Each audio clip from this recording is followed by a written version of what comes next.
이코노미톡 시간입니다. 시장 잠깐 보면요. 지금 코스피 0.2%, 코스닥 0.4%. 오늘 뭐 둘 다 하여간 뭐 약보합권인데 코스닥이 조금 더죠. 근데 수급을 보면 외국인이 코스피는 사고 코스닥은 팔고 선물 팔고 이렇고요.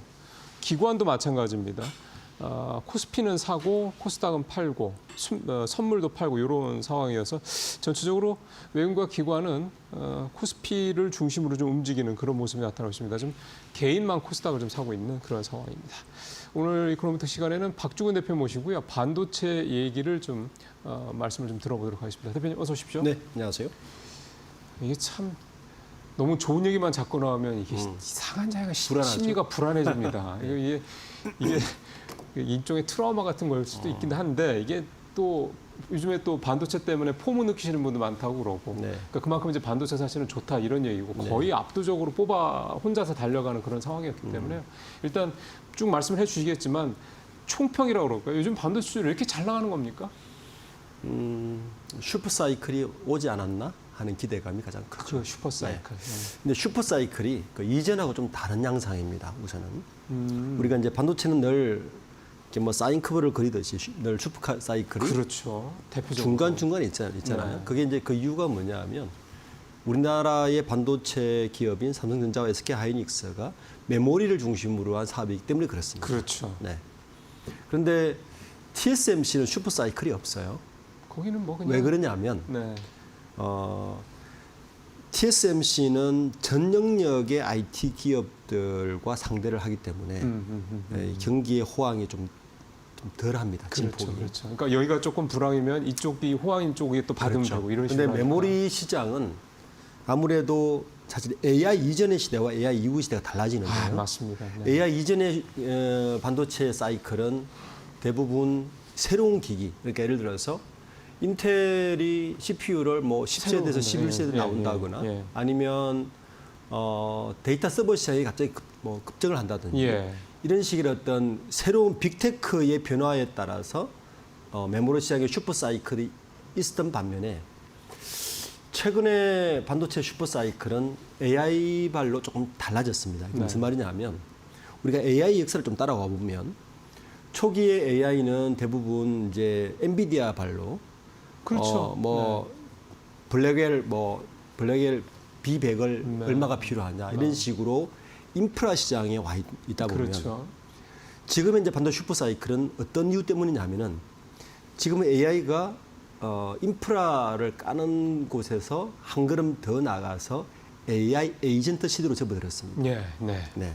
자, AI 에이전트 시대로 접어들면 이제 메모리가 필요합니다. 어떤 메모리가 필요하냐? 고용량 메모리가 필요합니다. 그게 DDR5의 수요로 이어지고 있고요. 실제 그 DDR 천재 메모리 DDR5의 현물 가격을 보면 지난 9월 20일 이틀 전에 7달러를 돌파했습니다. 이게 6월달 기준으로 6달러 초반이었거든요. 연초에 얼마였냐면요. 3불이었습니다. 그럼 연초 대비해서는 2배 반 2.5배 이상 올랐습니다. 네. 그러네요. 제가 볼 때는 좀 더 오를 가능성이 있습니다. 그리고 지금 뭐 삼성전자니 마이크론이 뭐 죄다 올린다는 얘기만 나오더라고요. 거기에다가 낸드 가격까지 오릅니다. 그렇죠. 네. 자, 그러면 우리 관심은 어쨌든 이렇게 되면 그래서 삼성전자와 SK하이닉스 뭐가 수혜인데 이렇게 되는 거 아닙니까? 그러니까 삼성전자는 지금까지 영업이익이 적었던 이유가 사실은 메모리에서 HBM을 못했기 때문에 이유가 하나 있었고 제일 크죠. 그리고 사업부 중에 파운드리 사업부하고 시스템 LS 사업본부가 계속 적자를 내고 있기 때문에 영업이익이 낮아서 그 메모리에서도 영업을 적긴 했는데 직접 까먹고 있으니 영업이익 날 리가 없는데 일단 메모리 시장에서 현물가가 오르면 3분기 실적이 아주 좋을 겁니다. 4분기도 좋을 거고요. 그리고 이게 추세가 미국의 관세의 불확실성 때문에 아마 하반기에 메모리의 저고량을 다들 확보하려고 할 겁니다. 그러면 소위 말하는 사재기가 있을 수 있다. 사재기가 있을 수 있습니다. 지금부터 이루어지고 있다고 저는 보고 있어요. 이미 현물 가격이 오르는 거 보면. 그럼 SK하이닉스는 또 뭐가 이익이냐? SK하이닉스는 어차피 HBM에서 막대한 이익을 누리고 있어요. 도이치뱅크의 발표자를 기준으로 해보면 HBM의 전체 물량의 57% 지난달 기준으로 하이닉스가 독점하고 있습니다. 그러면 진짜 독점이라고 해도 근데 되나요? SK 하이닉스는 뭐가 아픈 손가락이냐면 낸드였어요. 그렇죠. 낸드 사업부는 아직 적자를 내고 있거든요. 적자였었죠. 그런데 솔리다임인가요, 거기가? 낸드 가격이 지난달부로 15% 올랐습니다. 자, 그러면 SK 하이닉스는 사실 더 좋은 거예요. 그러면 그래서 지금 최근에 삼성전자와 SK 하이닉스의 주가의 증가율을 보면 한 2배 되죠. 그렇죠. 이유가 맞습니다. 바로 거기 있는 겁니다. 네. 한쪽은 영업이익을 좀 회복할 수 있다는 기대 심리가 지금 반영되고 있는 것이고, 네. SK 하이닉스의 경우에는 좋은데 더 좋아졌어? 그렇죠. 이렇게 되는 겁니다. 이게 이제 최근에 증가율의 이렇게 변화를 이제 보여주는 가장 대표적인 이유죠. 사실 이제 우리가 HBM 하나만 가지고 삼성전자랑 SK하이닉스를 비교하기에는 이제는 그 상황이 좀 아니다. 네. 말씀하신 대로. 그러니까 지금은 이제 소위 말하는 레거시 네. 쪽이 상당히 아주 효자 노릇을 상황이 됐다. 그렇죠. 오늘 아침에 발표된 마이크론 이제 실적을 보면 이거 확인이 드러납니다. 맞습니다. 네. 왜냐하면 시장 컨센서스가 어떻게 이야기했냐면은 저는 이제 관심 갔던 대목이 주당 순이익률이었어요. 주당 순이익이 EPS가 지금 시장 컨센서스는 한 2.8불대 이렇게 봤거든요. 예. 이게 오늘 아침 발표에 3.03불로 나왔어요. 그러니까 시장 컨센서스보다 한 많게는 한 10% 정도 나온 그런 거죠. 예, 예. 매출액도 시장에서는 한 110억 불 받는데 113억 불 더 나왔는데 중요한 건 영업이익입니다. 영업이익이 시장 컨센서스 대비 한 30% 더 올랐어요. 그러니까 39억 6천만 달러를 발표했으니까 전년 대비 126% 오른 거고요. 그리고 영업이익률은 35% 올랐습니다. 이렇게 좋아지니까 수익성이 좋아진 이유가 있는 거겠죠. 그렇죠. 이걸 이제 우리가 봐야 되는데 기본적으로 미국은 결산이 9월입니다.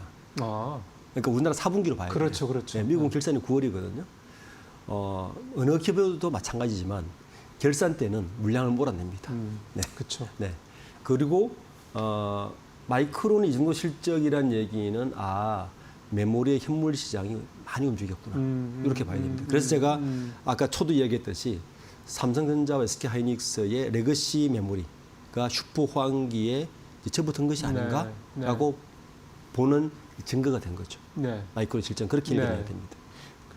아마 사람들이 우리 처음에 대표님이랑 저랑 공통적으로 얘기했던 이 불안감, 이거에 근저에 깔린 거는 좋은데 이게 또 가다 꼬꾸라지는 거 아니냐에 대한 그러니까 소위 말해서 이제 이 사이클이라는 게 뭐 말씀 슈퍼 사이클이라는 표현을 썼으니까 슈퍼 사이클이라는 게 슈퍼인데 이 슈퍼면 좀 롱으로 좀 오래 가야 될 텐데 이 슈퍼 사이클이라는 게 확 꺼지는 거 아니냐에 대한 우려감 이게 사실은 과거에도 좀 우리가 있었던 게 있어서 그러면 이제 이번에 이제 대표님 말씀하신 슈퍼 사이클이라는 게 과연 이제 얼마나 지속성이 있느냐 이 부분에 대해서 좀 어느 정도 짚어봐야 될 것 같습니다. 그 부분을 보려면 두 가지를 사실 봐야 되죠. 먼저 삼성전자와 SK 하이닉스가 펀더멘탈이 과 시장 수요가 괜찮은가는 제가 짚어드렸고, 네. 그러니까 이제 사실 삼성전자는 아직 펀더멘탈의 약한 부분이 하나가 있죠. 그렇죠. 그게 이제 HBM인데, 네네. 근데 지금 뭐 계속 삼성전자는 공식적인 발표를 하고 있지 않고 있지만 조심스러워 하는 것 같아요. 이제 양측 손님이 돼가지고. 워낙 그렇게 했잖아요. 1년 또. 반을 뭐 계속 그렇게 왔으니까. 그래서 아마 여러 소식통을 이제 종합해 보면 퀄은 받은 것 같아요. 4 얘기하시는 거죠, 지금? 예. HBM4. 저리는 뭐 제가 볼 때는 아주 이제 4로 가야 되니까 받은 것 같은데 문제는 그렇더라도 엔비디아 입장에서는 삼성전자를 주력으로 갈 수는 없습니다. 주력은 그렇죠. 네. 그러면 전체 물량에서 역시 70% 정도는 하이닉스를 가져가고 나머지 30%를 마이크론과 삼성전자를 나눠먹는 식으로 아마 갈 거라서 이게 퀄이 낮더라도 내년 1분기에는 그렇게 많은 영업이익을 주지는 않을 것 같아 보여요. 그런데 이제 그거를 뭘로 메꾸느냐? DDR5 그렇죠. 메꿀 겁니다. 그러겠죠. 그래서 영업이익 곡선은 확실히 좋아집니다. 근데 펀더멘탈은 좋아질 거라는 거는 분명히 보고 있고 그리고 이 슈퍼 사이클이 좀 더 오래 갈 것 같아요. 좀 더 오래라는 게 보통 이게 한번 특히 제가 소부장 쪽 얘기를 좀 듣다 보니까 한번 소부장 움직이면 한 2년 뭐 정도 된다면서요. 네. 제가 볼 때는 내년 하반기까지는 갈 것 같습니다. 그 2026년 하반기까지. 왜냐하면 일단 수급 자체가 좀 부족하고요. 그렇죠. 아직까지는 쇼티지죠. 부족하고 그리고 이 에이전트 AI가 이제 막 태동하기 시작했습니다. 그러면 요거는 보수적으로 봐도 내년까지는 간다. 요게 이제 호재거리고 두 번째는 수급인데 삼성전자의 외국인 지분율을 좀 봐야 돼요. 삼성전자 외국인 지분율이 맥스일 때가 몇 프로냐면요. 58%였습니다. 네. 네. 지금 몇 프로냐면요. 51%입니다. 한 7%포인트 정도 예, 아직 차이가 있는 차이가 거네요. 있어요. 그죠? 근데 그 말은 외국인의 수급이 아직 더 들어올 만한 공간이 있다. 그렇죠. 그리고 삼성전자나 SK하이닉스 같은 반도체주들은 대부분 기관 매수나 외국인들이 프로그램 매매로 돌리기 때문에 수급적인 측면에서도 아직까지 여전히 이 버프가 남아 있어서 펀더멘털이 괜찮고 수급이 따라준다면 네. 랠리가 하반기까지는 지속될 가능성이 굉장히 높죠. 4분기까지는 네. 지금 상황으로 봤을 때. 그렇습니다. 그러면 적어도 이를테면 조정이 온다라는 전제하에서 봤을 때 삼성전자의 펀더멘털이 훼손이 돼서 완전히 이제 삼성전자는 이제 다시 내려놔야 되는 작년 하반기 같은 네. 그런 상황이 올 것 같지는 않다라는 게 네. 일단 첫째고, 그 다음에 이게 언제까지 갈 거냐라는 건 적어도 올해 4분기까지는 모멘텀이 크게 틀어질 염려가 없다. 없습니다. 그러면은 이제 이 말씀을 결국 드리는 이유는 지금 삼성전자 지금도 들어가도 저는 괜찮을까요?라는 괜찮다고 거에 대한 봅니다. 답인 거잖아요. 네. 그죠? 그러니까 조정은 있겠죠. 올라가다가 멈췄다가 올라가다가 좀 떨어질 수도 있지만 추세적으로는 저는 증가할 가능성이 더 높다고 봅니다. 사실 이제 이러다 이 말씀에 또 하나의 이제 그 이유 중에 하나가 증권사들이 지금 삼성전자 목표 주가를 11만 원까지 좀 올리고 있거든요. 국내 증권사들은요. 네. 그러니까요. 그러니까 아직 뭐 전반적인 분위기가 11만 원 이런 건 아니고 지금 이제 9만 원대 중후반, 10만 원대 초중반 이렇게가 주로고 11만 원대를 올린 데들이 이제 요즘에 한두 군데씩 생기기 시작하고 이런 상황인 건데, 그럼 뭔가 삼성전자에 대해서 그동안에 삼성전자에 대해서 굉장히 부정적으로 봤던 어떤 구조의 변화가 일어나고 있다라는 얘기가 좀 될 것 같고요. 그리고 비단 최근에 나오는 그러니까 해외 IB 쪽도 삼성전자에 대해서 모건 스탠리도 이번에 리포트 내면서 좀 올리기도 했고, 보면은 변화가 좀 확실하게 좀 오는 게 아닌가 싶은 생각이 들더라고요. 이제 두 가지를 좀 짚어봐야 되는데요. 첫 번째는 이런 질문입니다. 그러면 1년 전에 삼성전자와 지금 삼성전자가 확연히 기초 체력이 달라졌느냐? 그렇죠. 펀더멘탈. 이게 펀더멘탈을 봐야 되는데 네. 저는 그 부분이 약간 퀘스천입니다. HBM 때문에 그러신가요? 예, 오히려 이번에 레거시 메모리인 DDR5나 이런 것들이 호황이 되면 삼성전자가 원래 안고 있는 문제를 덮을 가능성이 높다고 봅니다. 이쪽에서 돈 많이 버니까? 네, 예, 언제나 그랬거든요. 사실 그렇죠. 돈을 많이 벌면 덮입니다. 네. 문제가. 제가 볼 때는 삼성전자의 어떤 본원적 기술력 경쟁력이라든지 이런 부분들은 완전히 회복됐다고 보지는 않거든요. 그렇죠. 네. 네. 이런 상태에서 이러한 슈퍼 사이클 호황이 오히려 이 문제를 덮을 수 있지 않을까 우려가 사실 있습니다. 그건 약간 경영적인 부분에 있어서의 리스크네요. 그렇죠. 그래서 그런 부분들을 삼성전자가 이게 이제 본원적인 경쟁력과 펀더멘탈인데 이거를 투자자들에게 어떻게 신뢰성을 높여줄까는 저는 그건 삼성전자의 숙제라고 보입니다. 맞습니다. 그거는 이제 이 하반기 인사라든지 하반기 임원 인사라든지 사업 구조 조정이라든지 이런 걸 봐야 되거든요. 네. 더 중요한 거는 제가 몇 번 지적했지만 현재 삼성전자의 사업 구조는 20년이 됐습니다. 현재 삼성전자의 사업 사업 구조가 구조라는 거는 뭐냐면 영상 디스플레이 사업본부, 가전 영상본, 그리고 스마트폰 사업본부, 반도체 사업본부의 DS 사업본부의 내의 메모리와 파운드리와 시스템 LSI. 이 5개 사업군은요 20년째 똑같습니다. 그러니까 어느 1등 기업도 똑같은 사업 구조를 20년간 하기에는 어렵습니다. 그리고 그러니까 그 20년 사이 세상은 많이 또 변했는데. 그렇죠. 근데 여전히 삼성전자는 이 사업 구조를 바뀌지가 않고 있고, 네. 만약에 지금 다시 이제 슈퍼 사이클에 들어와서 돈을 흑자가 나버리면 저는 그런 본원적인 고민이 약간 더 늦어지지 않을까에 대한 우려는 있습니다. 대표님 말씀하신 그 부분, 그러니까 세상은 20년 동안 많이 변했는데 특히 이제 AI라는 세상이 지금 도래를 했는데도 삼성전자의 사업부는 여전히 5개에 계속 한정돼 있다. 여기에 되게 이제 물려 있다. 그럼 이거를 구조적으로 뭔가 변화한다라는 거는 변화를 주려면 뭘 팔 건 팔고 뭐 이런 겁니까? 그래야 되죠. 과감한 결단이 필요한 거죠. 예를 들어서 삼성전자의 하나의 사업부 정도로 운영하려면 수십조 정도의 매출이 나와야 그렇죠. 되는 건데 새로운 신성장 동력 사업을 가져오든지 그렇죠. 아니면 그렇죠. 기존의 경쟁력을 잃어버린 사업부를 조정을 하든지 해서 매각을 하든가 그렇죠. 뭐. 이런 과정이 필요해서 투자자들에게 계속 혁신을 하고 있구나라는 거를 실성을 줘야 되거든요. 지금의 제가 초두에 여러 가지 상황들을 얘기했지만 지금의 슈퍼 사이클은 이러한 것들을 다 덮을 수 있다. 덮을 수 있습니다. 삼성전자가 HBM을 못한 가장 큰 이유가 뭐냐면 낸드 플래시 때문이었거든요. 왜요? 왜냐하면 이건 회장이 2014년도에 쓰러지고 2015년도 이재용 부회장이 이제 예. 경영을 시작하면서 물론 경영권 이 승계 과정에서 여러 가지 일도 많았지만 그 당시에 기억해 보시면 17, 18년도에 너무 슈퍼 호황이었어요. 그때 뭐 때문에 호황이었느냐? 이건희 회장이 살아있을 때 만든 게 낸드 플래시였어요. 네. 여러 반대를 무릅쓰고 낸드 플래시를 밀어붙였는데 그 빛을 15년 이후에 발휘했습니다. 스마트폰이 대량 터지면서 그렇죠. 낸드 플래시가 예. 엄청난 효자 노릇을 했어요. 그때 분기당 10조 이익을 냈거든요. 그 이익이 HBM을 포기하게 만든 거죠.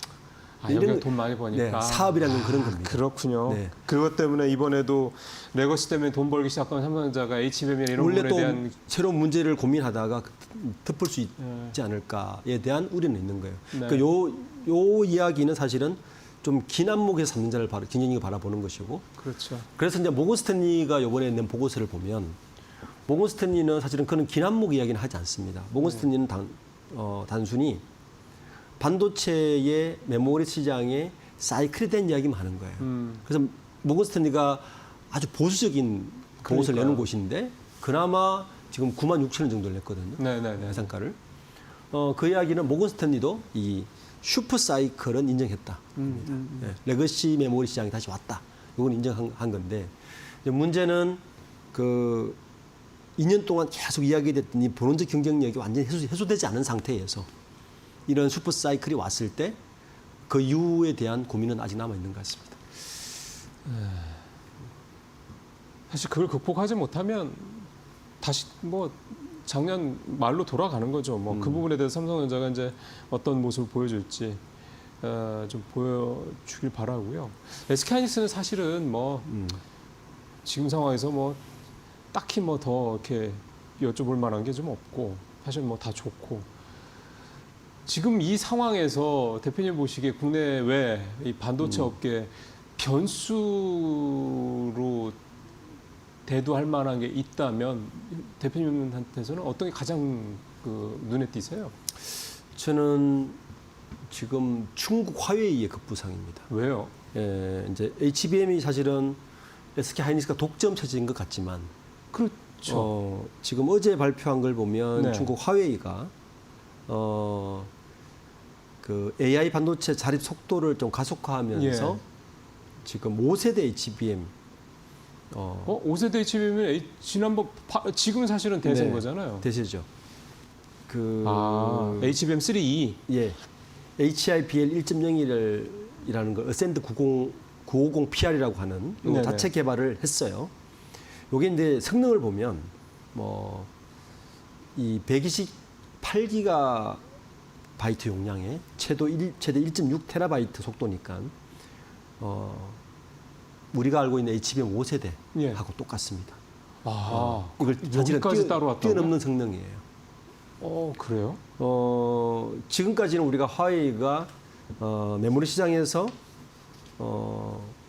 마이크론, 그러니까 삼성전자, SK 하이닉스, 마이크론보다 한두 세대 이전에 칩을 그러니까요. 만드는 곳이었단 예. 말이에요.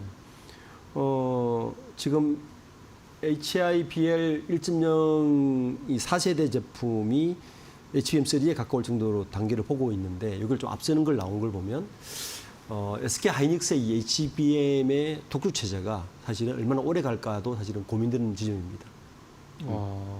근데 그게 소위 말하는 그 EUV 노광 장비 같은 이런 거 없이도 저렇게까지 가능? 이제 문제는 바로 거기에 있는 거죠. 네. 지금 미중 관세 협상이 네. 미중 무역 협상이 거의 지금 결론에 도달하고 있지 않습니까? 네, 그렇죠. 근데 그 결론의 모습을 보면 미국에서는 사실 미국에 손을 든 것 같아요. 히토류 때문에.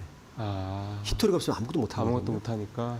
히토류를 양보하는 대신에 중국에서는 그 장비들을 첨단 장비들을 아마 허가를 받을 것 같습니다. 그러니까 빠르면 올 연말 내년 초에 되면. 그럼 이를테면은 뭐 저 AI 칩도 뭐 그렇죠. 제일 최첨단 AI 칩을 뭐 그러면 루빈 같은 것도 받고 이런 식으로. 뭐 지금 삼성전자와 SK 하이닉스의 현재의 고민은 뭐 그런 거지만 사실은 중국의 리스크를 어떻게 극복하고 그 격차를 계속 유지하는가가 아마 내년도에는 굉장히 큰 화두로 좀 들어올 가능성이 높습니다. 그러네요. 그건 사실 새로운 변수가 등장을 한 네. 거네요. 왜냐하면 특히 반도체 사실상 주요 첨단 분야에 있어서 반도체는 그래도 우리가 중국을 확실하게 한두 단계 이상 앞선다고 생각했던 건데 가장 좀 돈을 많이 벌고 가장 주력이라고 할 수 있는 HBM이 이렇게 화웨이한테 바짝 따라붙은 정도라면 이게 조금 내년에는 말씀하신 대로 HBM4쯤에 가서는 또 뭔가 이게 또 좀 중국이 큰 변수가 될 수 있겠다. 이 부분은 사실 지금 현재 딱 이 자리에서 판단을 할 수 있는 문제는 아니고요. 화웨이가 이렇게까지 좀 기술력이 좀 좋아지고 있다. 요 정도 파악을 하시면서 좀 보시면 좀 될 것 같습니다. 반도체가 사실은 한 달 반 가까이 계속 강세였지 않습니까? 랠리였죠. 이제 이렇게 반도체가 계속 좋은데 좀 더 말씀하신 슈퍼사이클이 왔고 뭐 앞으로도 슈퍼사이클이 적어도 뭐 내년 상반기 보통은 내년 하반기까지 한 1년 정도는 큰 무리 없이 갈 거다라는 말씀도 하셨고 근데 계속 갈 수는 없으니까요. 이제 슬슬 좀 쉬어갈 타임이 온 게 아닌가 싶은데 뭔가 이런 차원에서 이제 반도체에 대한 우리 투자자분들의 투자 전략 이걸 한번 좀 고민해 볼 때가 된 것 같습니다. 뭐 추격 매수를 하든지 아니면 뭐 정리를 하든지요. 저는 지금 이제 하이닉스가 한 36만 원 정도 그렇죠. 하고 있죠.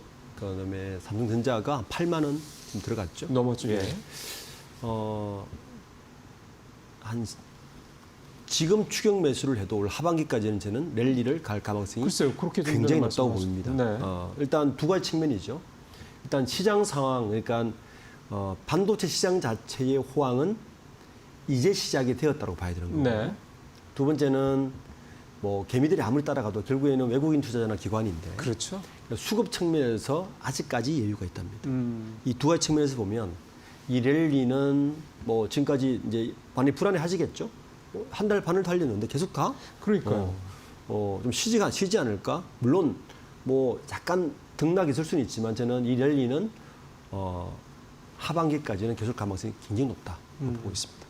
그러니까 좀 그거에서도 조금 혹시라도 우리가 생각했던 게 마이크론 테크놀로지 이게 사실은 약간 앞서가는 선행지표격이니까. 네. 근데 아까 말씀하셨던 것처럼 레거시도 그렇고 그 다음에 HBM 쪽도 그렇고 전망을 굉장히 좋게 내놓다 보니까 시간의 거래소도 올라갔고 그러면서 오늘 사실은 쉬는 거는 그냥 미국 시장 떨어지니까 그거 갖다 붙여서 좀 마이크론의 쉬는 게 호재는 아닌가 이미 다 싶었어요. 반영된 것 같아요. 그런 것 같아요. 제가 볼 때는 네. 반영된 것 같아요. 네. 네. 그래서 반도체는 지금도 뭐 크게 걱정하지 않으시고요. 사실 추격 매수에 대해서는 부담스러운 부분이 있는데 올해 4분기까지는 이런 흐름이 크게 훼손될 것 같지는 않다.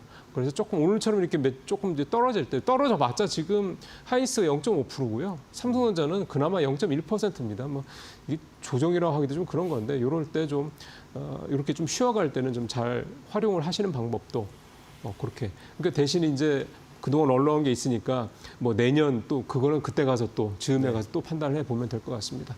네, 오늘 박종훈 대표님하고요. 반도체 전반에 대한 얘기를 했고 오늘 귀담아 들으실 중요한 포인트 하나는 화웨이의 움직임을 내년부터는 조금 더 주시해 보실 필요가 있다. 이 부분을 좀 염두에 꼭 두시기를 바라겠습니다. 대표님 오늘 말씀 잘 들었습니다. 네, 감사합니다.